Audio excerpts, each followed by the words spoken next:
Bienvenidos a Retro VHS.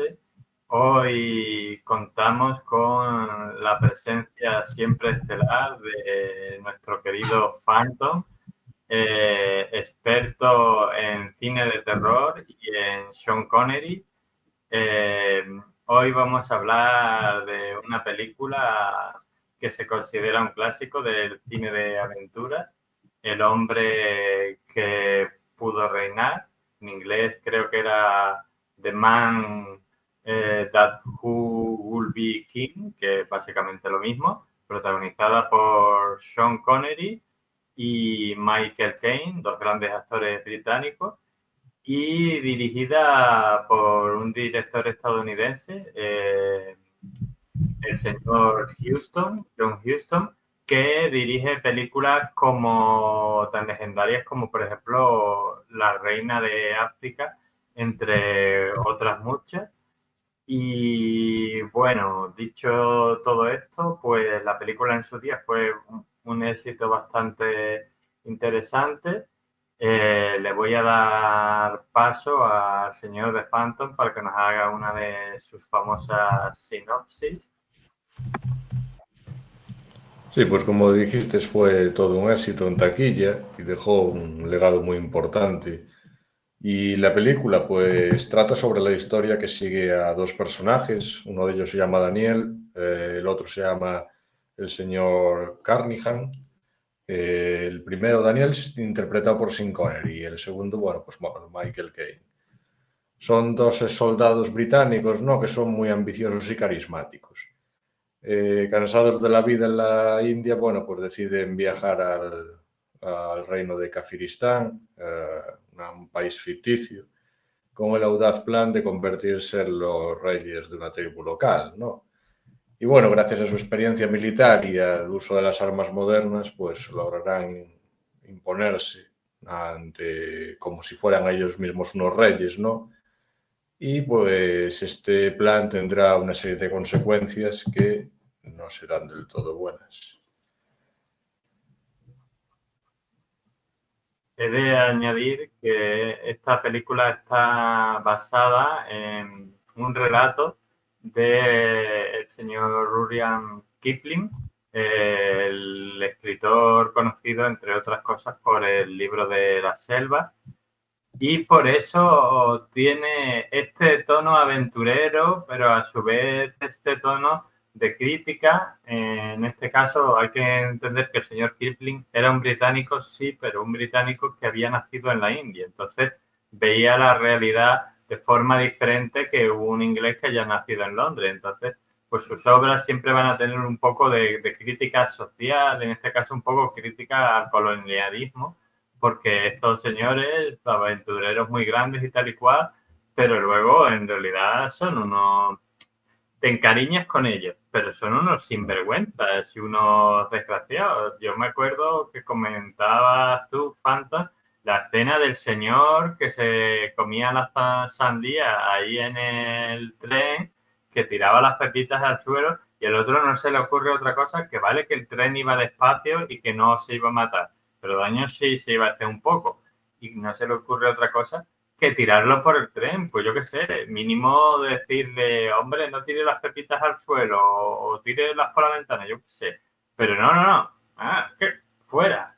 Entonces, Sí, pues en el sí, fondo son unos sinvergüenzas. un poco surrealista la escena, porque además es una situación que, además de ser absurda, se produce en un momento un poco de tensión, porque si no me equivoco, antes de que pasara lo de la sandía, el hombre iba junto del que estaba durmiendo allí, ¿no? Y pues no tenía muy buenas intenciones y en esto es cuando el tren pues entra esa persona y ya pues la escena nos lleva a este hombre que bueno, que a mí es la escena más bizarra de la película y eso que hay bastantes más, pero para mí esa es extrañísimo lo que ocurre ahí. Y volviendo un poco al tema del colonialismo, al principio lo vemos bastante claro, ¿no? Porque la película comienza ya mostrándonos unas imágenes allí de la India, ¿no? De diferentes personas allí que llevan además pues haciendo esas tradiciones, ¿no? Milenarias, ¿no? Y están como un poco supeditados a estos ingleses, ¿no? Vemos también que aparecen ciertas personas que son como, no sé, de una casta muy alta, pero claro que son ingleses, y que hay que, bueno, que de alguna manera ellos son los que tienen el poder y hay que rendirles pleitesía. Sí, es una crítica interesante al colonialismo que tiene la película. Sí, a ver, porque la película tiene muchas cosas. El mismo hecho, por ejemplo, de cuando le roba, que por cierto, el que estaba dormido supuestamente es el propio Kipling que sale en su historia. Le roba el reloj y no pasa nada, pero ahora se entera que es masón, que también que los critica un poco. Los masones han estado muy idealizados a lo largo de la historia, que al final son personas. Es de los míos, es un masón. Ay, no, ahora le tengo que devolver el reloj. Ah, pero si hubiera sido cualquier otra persona, el reloj para mí. Quiero decirte que tiene esas cosillas, la propia idea, que al final es la película, de nosotros dos vamos a llegar a un sitio y nos vamos a hacer los amos del cotarro y tal. ¿Por qué? Porque somos ingleses. Hombre, puede pasar, pero eso no te va a durar eternamente. Sí, aparte, bueno, se va juntando también un tono un poco de coña por momentos, ¿no? Que pues le quita un poco de seriedad, ¿no? Al asunto, pero sí que es verdad que lo de la masonería es muy importante en la película, ¿no? Porque es ese vínculo que mantiene a los dos, protagonista y coprotagonista, ¿no? Ahí como hermanados y, bueno, de alguna manera les hará llegar a lo más alto, pero también caer hacia abajo. Y bueno, ¿tú crees un poco que se aprovechan de la ignorancia del pueblo, supuesto pueblo afgano? Ellos. Bueno, es que yo lo estuve buscando y al parecer Kazajistán sí es una región que existía, que ya no existe en el actual Afganistán, que fue, como cuenta en la película, conquistada por Alejandro Magno en su día y tal y cual. Bueno, el rollo es que sí, a ver, como a todos se les puede engañar por un tiempo, igual que pues se dice, aunque luego se ha demostrado que no era verdad, que los españoles se hicieron pasar por dioses en algunos sitios de México y tal, pero luego se ha demostrado que no era verdad. Pero bueno, puede ser, tú les puedes engañar, también nos puedes venir a nosotros y engañarnos, pero a la gente la puedes tener engañada por un tiempo, que un poco, sin querer hacer spoiler, es la historia de la película. Al principio, pues, les engañas un poco, qué fantásticos que son, todo por el rollo de la batalla esa de la flecha, que eso es suerte, que le había dado en el este y luego dice, no, es que tenía aquí no sé qué, y me ha, y no sangre y tal, un dios. Claro, y ahí empieza todo el rollo. Entonces sí, los puedes engañar un montón, pero yo creo recordar que hasta Michael Caine, su personaje, en un momento de la película, porque el problema ya es cuando tú te crees tu propia mentira y te crees que eres superior al resto cuando realmente no lo eres, un cuento. Y le dice, venga, cojamos todo lo que podamos. Bueno, recuerdo que llega a cargar unas mulas y todo, y vámonos de aquí. Y el otro, no, que me quedo aquí porque me voy a casar y voy a tener un heredero y un no sé qué y un no sé cuánto. Claro, ahí es la perdición, porque las mentiras no las puedes mandar tener eternamente. Los afganos, pues engañar, pero son personas, no son tontos. Al final se darán cuenta de que tú les estás mintiendo y que eres un tío como ellos y ya está. Solo que tienes rifles y los otros tienen espadas. Luego después también hay un personaje muy importante en la película que es el traductor, el señor Billy Fix, si no me equivoco. Pues bueno, sirve un poco de puente para que consigan sus objetivos esta pareja tan carismática, ¿no? El conocimiento cultural que tiene, ¿no? Y la lealtad incluso a los protagonistas, pues va siendo un poco clave. Yo creo que sin ellos no... Bueno, la mentira se hubiera descubierto mucho antes, me daba la sensación. Por eso es un personaje puente, total. Y aparte, es que no es muy secundario. Yo hasta lo consideraría algo cercano a un protagonista, pero bueno. Sí, hombre, tiene un papel importante porque ellos no saben el idioma de allí. Que eso es otra cosa que yo digo, hombre, al principio vale, pero tú llevas allí el tiempo que lleven viviendo ya, que es cuando ya el otro se hace rey y todo eso, digo, hombre, mínimo que aprendas 4 cosillas del idioma, pero no, sin él, no, y además al principio les explica las costumbres y tal de cada uno y cómo es y tal, o sea que sin él no no habrían conseguido nada, pero vamos, que eso es muy típico, ha pasado en la historia, ¿no? En Man Cortés, por muy estratega que fuera, si no fuera por la India María, que no habría quizá logrado mucho de lo que logró porque ella le explicó mucho de las costumbres y de las cosas. Entonces, siempre es bueno tener a alguien allí porque si no, allí los ingleses, imagínate que hacen lo incorrecto, el primer líder tribal que se encuentran, que lo cogen por el lado que no es, pues se acaban en otra escena que a ti también te hizo mucha gracia y a mí, jugando al polo con su cabeza, quiero decirte. O sea, eh, hay que tener a alguien metido ahí para que te explique las cosas. Sí, a ver, tiene alguna escena que es fuertecilla por ahí. ¿Y tú crees que el personaje de Sean Connery es un villano? Porque es una pregunta un poco complicada de responder. Uf, es una pregunta interesante. A ver, yo lo he dicho desde el principio, los dos, no solo el de Sean Connery, son unos sinvergüenzas. Entonces, unos sinvergüenzas no son buenos. Entonces, Ahora, claro, si son sinvergüenzas, sí, de ahí a decir que son unos villanos, hombre, me parece excesivo. Son unos sinvergüenzas y luego, dentro de la época, hay que entender en la época en la que está pasando esa historia, digamos, que era la época del colonialismo más brutal y más tal. Ellos están haciendo lo que les han enseñado, que es lo lógico, que es ir a otros sitios porque además ellos eran soldados del ejército británico, o sea, se habían pasado la vida conquistando sitios para gloria del imperio. Pues ahora lo que habían dicho es, en vez de conquistarlo para la reina, pues lo conquistamos para nosotros. Pero en realidad hacen lo que les han enseñado, no hacen. Entonces, sí. bueno, no, pero villano tampoco. Sí, es un poco lo que dices, ¿no? Porque el personaje de Sean Connery vemos que no actúa con malicia, ¿no? Él, de alguna manera, no busca hacer daño y sacar beneficio de esto. Simplemente pretende llevarles la idea de civilizar y ser un buen gobernante de allí. Pero claro, tiene sus ideales y bueno, comparte poder de alguna forma. Tampoco nunca traiciona a su compañero. Esto es interesante. Entonces, ¿cómo podemos considerarlo? Yo diría que es un personaje un poco trágico. No, porque es víctima de sus ideales, pero no es un villano.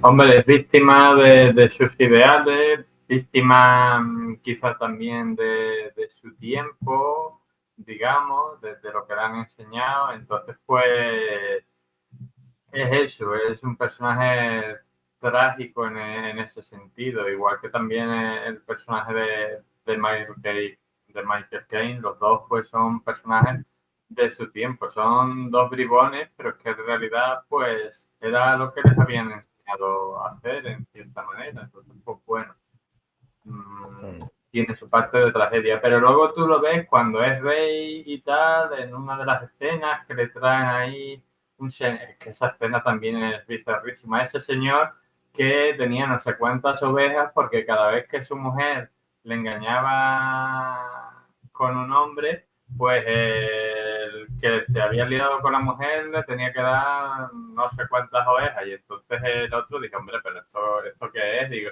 que usted se está aprovechando de su señora. O sea, como a su señora le gustan los hombres y tal y cual, pues nada, pues oveja, oveja, no, no.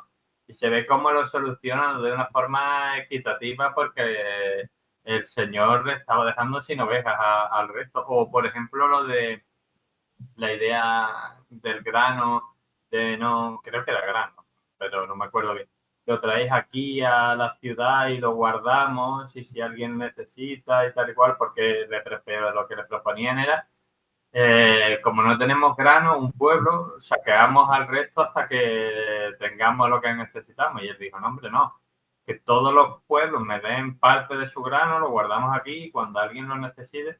O sea que luego cuando lo ves que es rey, no es tampoco mal rey, dices, pues mira, el hombre lo hace bien, lo que pasa es que, claro, la idea de que yo voy a llegar a un sitio, es como si tú me dices, yo qué sé, pues en Argentina hay muchos problemas.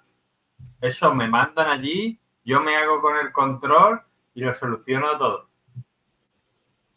O no, quiero decir, o sea, eso es una idea muy colonial de que tú vas a llegar allí y vas a enseñarle a la gente cómo se tienen que solucionar los problemas. Pues a veces sí y a veces no eres capaz. Es un poco lo que comentas, ¿no?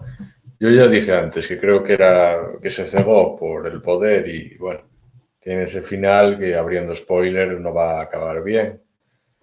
Un poco mejor sí que va a acabar para su compañero, bueno, pero tampoco va a tener tampoco un final bonito que digamos, ¿no? Luego hay unas escenas muy fuertes en la película, ¿no? La escena donde le van a clavar el cuchillo en el pecho, ¿no? Y se desvela el símbolo aquí, bueno, de los masones. Es una escena que, es como que llega al clímax la película ahí. Y bueno, ya después de ahí empieza ya la bajada hacia el desenlace final. Pero, ¿a ti qué te pareció esa escena? Porque a mí en primer momento dije, no tiene escapatoria de aquí ya. Pero el símbolo, es que no se lo quería ni él que le fuera a salvar ese símbolo, ¿no? Es que la primera vez que lo ves impresiona porque tú crees que se van a cargar ahí a el personaje de Sean Es un Connery. sacrificio. Va así con el cuchillo ahí para el pecho, ¿no? Claro, claro, es que el monje lo decía, lo estaba traduciendo el otro, dice, con que no sangra, vas a ver, bueno, que va a ver demostrar que era un hombre y que iba a sangrar. Digo, hombre, pues cortarle un poquito en el brazo, no hace falta que, no, lo mato porque es sacrilegio para ellos, claro, te está haciendo pasar por un dios. Entonces, esa escena es muy fuerte y luego lo del símbolo, a mí me parece muy original, ¿no? Como el símbolo que además, aunque él era masón, se lo había regalado el otro, el Kipling. Al final, cuando se van, dice, toma, no sé qué. Resulta que como eso había estado Alejandro Magno allí, era también el símbolo de Alejandro Magno y tal y cual, que a ver, no creo, pero podría ser, o sea, cosas más raras se han visto. Y entonces los otros que llevaban esperando como Alejandro Magno lo habían considerado como un dios prácticamente que viniera otra vez y tal y cual, pues esto es el hijo de Alejandro que ha venido y tal y cual, luego es un dios. Entonces me parece muy original cómo lo resuelven todo porque tú te piensas que lo va a matar y me Sí, gusta. El problema, ya lo he dicho, es que él no solo se aprovecha de la mentira, sino que yo creo que en ciertos momentos se lo empieza a creer y el problema es cuando tú te crees tu propia mentira. sí. Sí, sí, lo que comentábamos. El hombre ya llega a un punto que el poder se le sube tanto a la cabeza que acaba en una locura, deriva en eso. Pero con respecto al símbolo, es que el símbolo es el desencadenante de, por una parte, que él se haga rey, pero por otra acabe en una tragedia, como va a acabar luego el asunto. Entonces, mal utilizado, pues te lleva a la ruina. Pero es muy importante en la película el símbolo este, ¿no? De los masones. Creo que pocas películas ciñen tanto esto a la trama principal, como se pasa aquí en... Pero es un poco eso, es que Kipling era así, porque Kipling, como sale en la película, era masón de verdad, y entonces como él era muy de criticar, yo creo que me haría muy amigo de él si él estuviera vivo, pues dice, no, los masones no os penséis que son todos ahí fantásticos y liberales, y mirad esto, entonces al final un poco es el tema de una cosa bien usada como el símbolo, pues te puede llevar a la cima, pero en exceso, pues te puede llevar, pues, a un trágico final y tal. Yo voy a aprovechar para comentar una cosa que ya te comenté, que seguro que muchas de nuestros espectadores sabrán. En esta película, haciendo un papelito muy pequeñito, sale la que ya era entonces, llevamos poco tiempo, pero ya era entonces la esposa de Michael Caine, con la que sigue casado actualmente, Shakira Caine, que, bueno, por resumir, la chavala es británica, pero de raza india, hindú, como se dice aquí. Bueno, la señora ya, la chavala entonces. Eh, y es muy curiosa la historia, voy a hacer una digresión muy cortita, porque Michael Caine a la mujer al parecer hacía un anuncio de café en Gran Bretaña, debía ser café brasileño porque él creía que era brasileña y se pensó en irse a Brasil para ir a buscarla y a conquistarla. Fíjate tú la locura de... Entonces un amigo suyo le dijo, pero ¿qué está? Un amigo suyo metido en el negocio de la actuación, dice, pero ¿qué está diciendo? Esta señora no es brasileña, es india y además no está en Brasil, está aquí en Londres. Dice, el anuncio lo hemos grabado aquí. Y entonces él dijo, ¿cómo? ¿Qué? Fue a conocerla y ya, bueno, se enamoraron y tal y cual.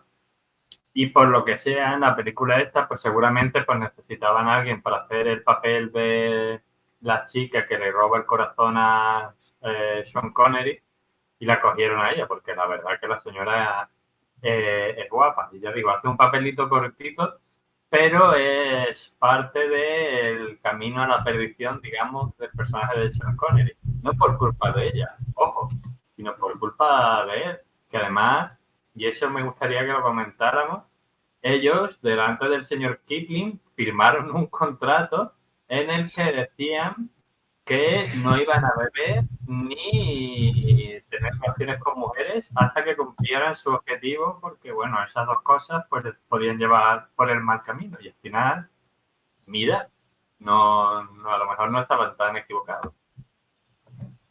Sí, eso la verdad es bastante curioso, lo del contrato. Bueno, yo más que un contrato diría que es un acuerdo, un compromiso solemne, ¿no? Que tenían ellos. Lo hacen antes de comenzar la aventura y pues como mencionaste, tiene por consiguiente no tomar a las mujeres, no beber alcohol. Y bueno, pues en la aventura pues van presenciando una serie de sucesos que yo creo que hacen hasta dudar pues, de romper el contrato de alguna forma, ¿no? Y una escena donde salía una chica con Michael Caine por ahí, bueno, parece que como él no quería, estaba nervioso, la chica como que se le insinuaba un poco y apareció allí sin Connery y bueno, pues consiguió salir al paso.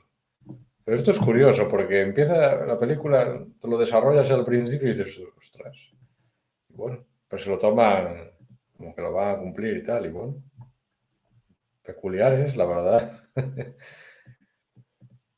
Pero bueno, después, hacia el final, el contrato ¿qué pasa? Se rompe.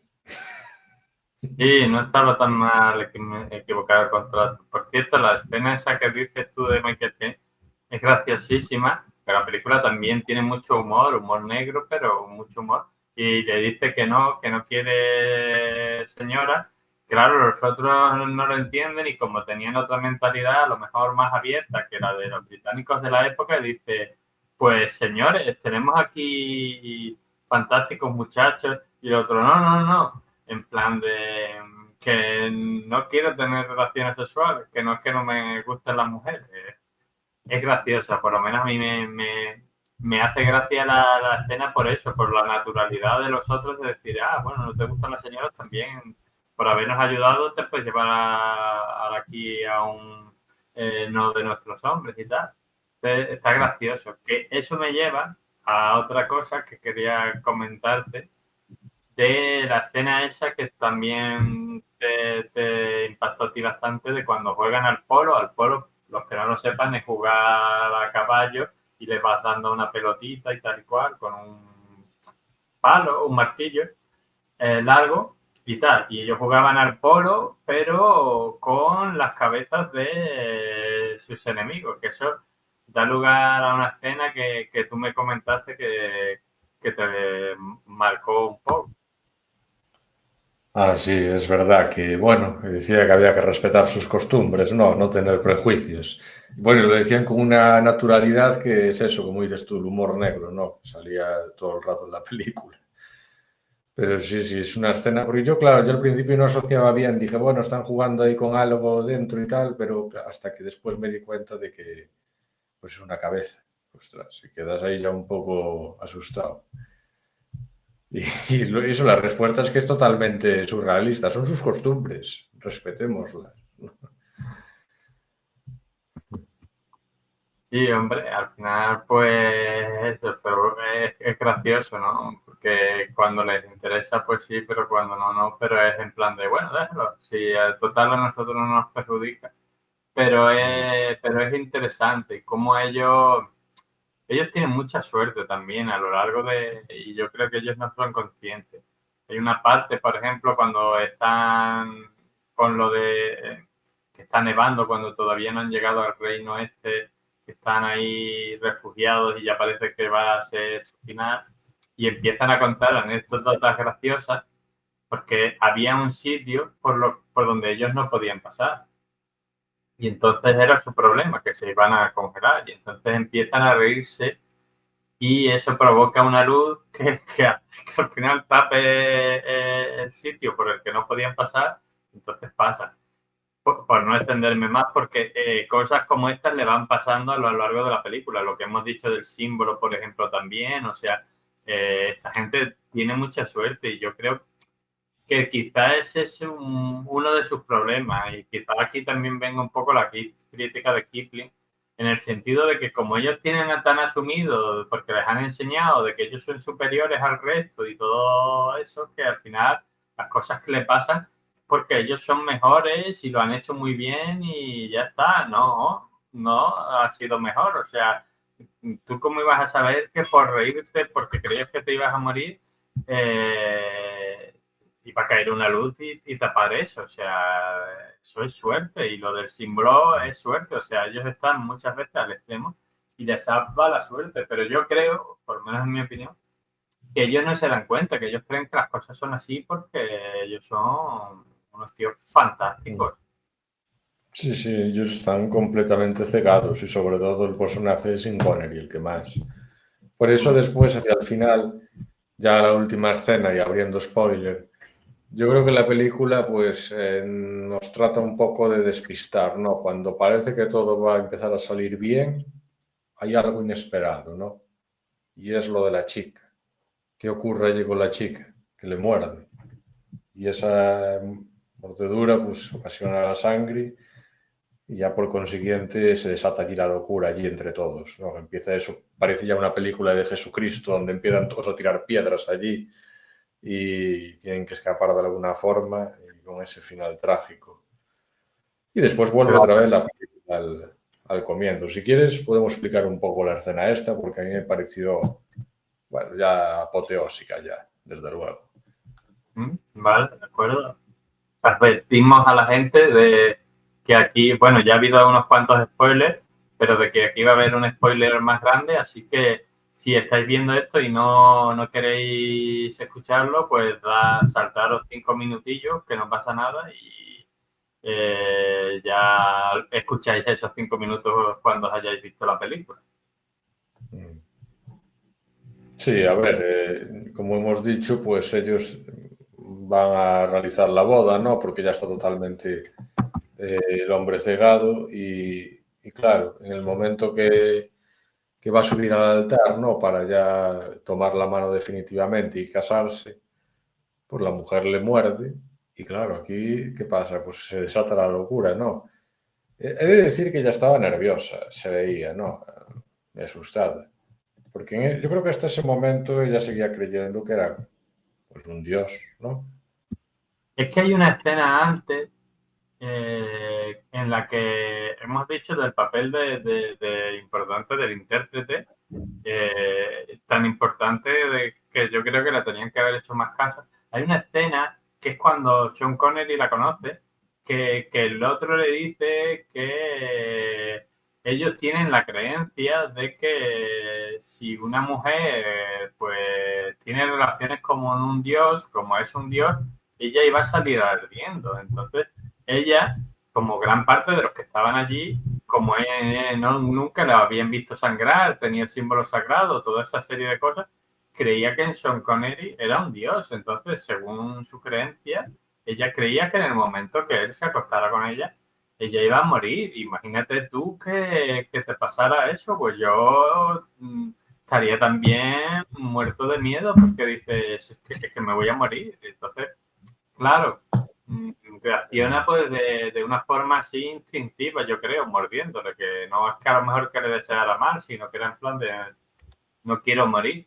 Pero esa es un poco su predicción, pero eso es también un poco, yo creo, aparte de porque él se cree su propia mentira, porque al principio hace caso a la gente, hace caso a lo que le dice Michael Caine, hace caso a lo que le dice el intérprete, pero fíjate que a partir de cierta parte de la película ya no hace tanto caso, incluso le dice a Michael Caine cómo tiene que actuar delante de la gente para que tal y cual, y el otro se queda un poco así como en plan, y yo que somos colegas, que hemos venido aquí los dos juntos, y ahora que me tengo que presentar como tu vasallo, no, pero es un poco, pues yo creo que ya él empieza a endiosarse, nunca mejor dicho, y entonces ya él no escucha a la gente, solo su propio ego, y por eso viene todo eso, o sea que todo viene al final de no escuchar un poco, creo yo.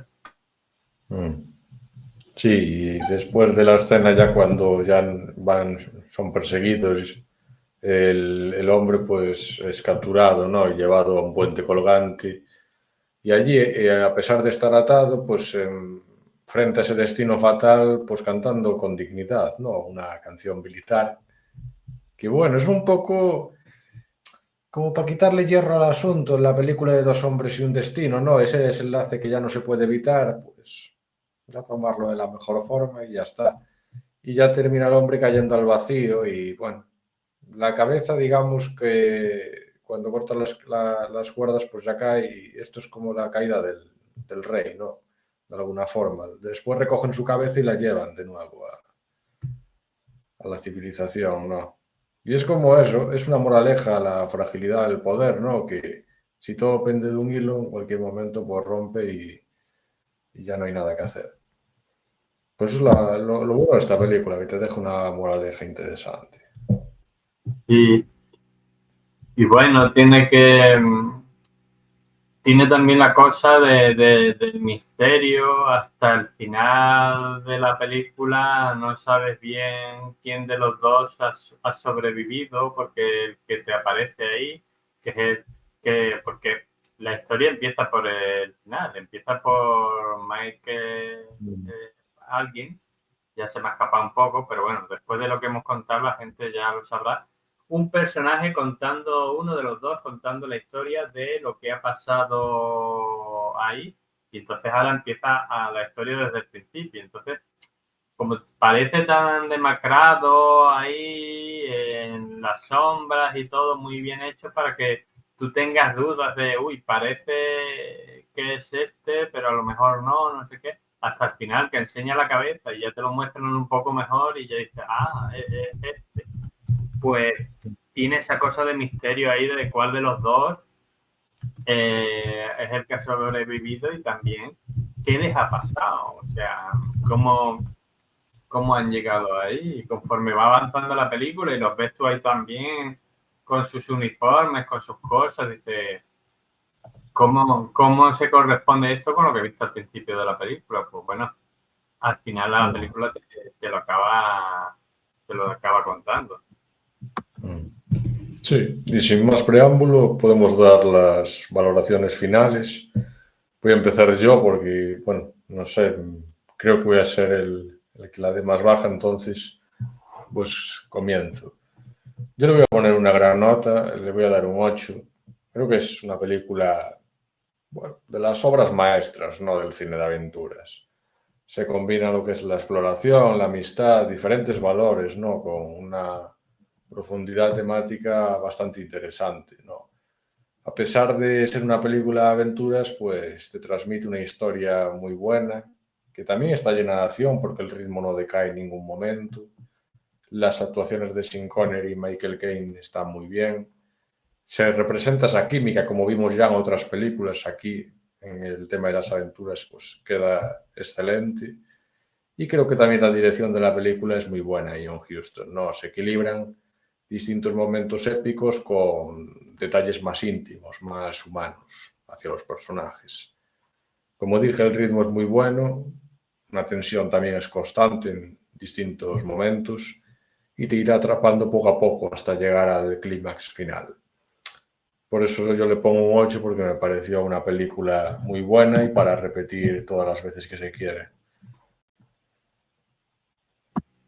Bueno, yo le voy a poner un poco más, le voy a poner un 8,75 por todo lo que tú has dicho y añado también su parte de humor negro, que quieras que no, le da un poco de alegría a la película y también su crítica. Yo he dicho la crítica al colonialismo, pero aquí hemos enunciado otro tipo de críticas también, la crítica a creerte tus propias mentiras, la crítica al endiosarte, ¿no? Al olvidarte de quiénes son los que te han ayudado a llegar a lo alto o quiénes son tus amigos y todo eso.